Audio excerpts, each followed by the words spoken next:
Un véritable enfant de Dieu gagne le combat avant le combat. Car Jésus ne donne pas la vie, il est lui-même la vie.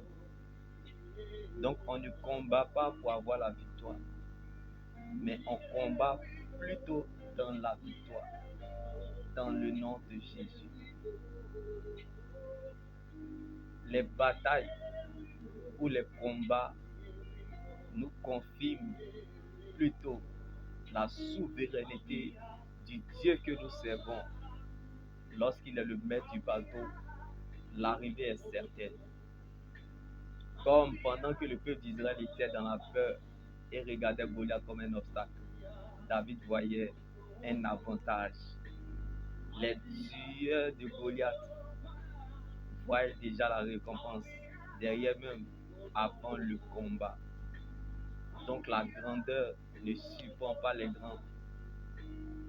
Comme Goliath, pendant 40 jours, a transporté le peuple d'Israël dans la peur, la frustration et l'humiliation.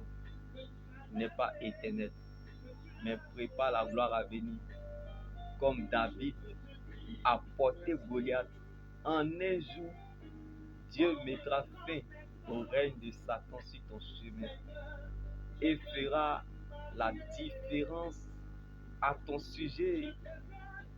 C'est la Pentecôte qui te donnera le repos.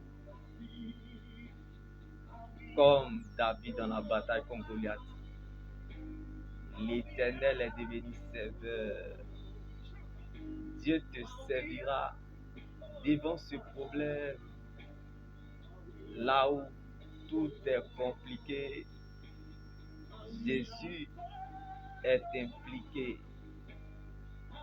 Comme David dans la bataille contre Goliath. Quand ton regard semble impossible, c'est que ta vue semble possible.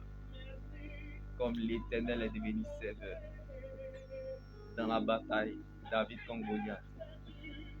Mettons donc les caméras sur Jésus. Là où est ta foi est ta victoire. Mais là où est ton ignorance sera bel et bien ta défaite. N'abandonne pas et ne quitte pas le processus.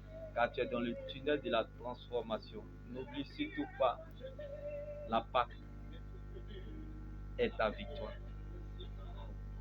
Et la Pentecôte te donne le repos. Sans oublier l'ascension. Si le ciel décide de te faire du bien, il te fera du bien. Comme David dans la bataille contre Goliath, l'Éternel est devenu serveur. Dieu fera par toi, pour toi, sans toi. Non pas parce que tu as raison, mais parce que tu es sa raison. Dieu n'arrangera pas, mais il s'arrangera à ton sujet. Lorsqu'il t'attend à la tête, il compte sur lui-même pour t'accompagner. Donc, tu as un témoignage quelque part, car sa souveraineté te rattrapera. La souveraineté de Dieu est une réalité. Tu ne deviendras pas autre chose que ce que Dieu a planifié, programmé, décidé. Donc si c'est à cause de toi, tu perdras la bataille, mais à cause de Dieu, tu gagneras le combat.